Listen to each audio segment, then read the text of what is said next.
আসসালামু আলাইকুম।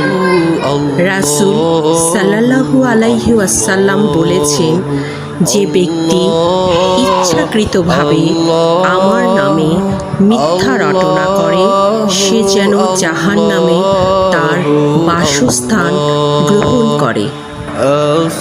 রাসূল সাল্লাল্লাহু আলাইহি ওয়াসাল্লাম নামাজে এই বলে দোয়া করতেন, হে আল্লাহ, আমি আপনার কাছে গুনাহ এবং ঋণ থেকে আশ্রয় চাচ্ছি। একজন প্রশ্নকারী বলল, ইয়া রাসূলুল্লাহ সাল্লাল্লাহু আলাইহি ওয়াসাল্লাম, আপনি ঋণ থেকে এত বেশি আশ্রয় চান কেন? তিনি জবাব দিলেন, মানুষ ঋণগ্রস্ত হলে যখন কথা বলে মিথ্যা বলে এবং ওয়াদা করলে তা ভঙ্গ করে। আসুন ঋণমুক্ত থাকার চেষ্টা করি। ভালো থাকবেন সবাই।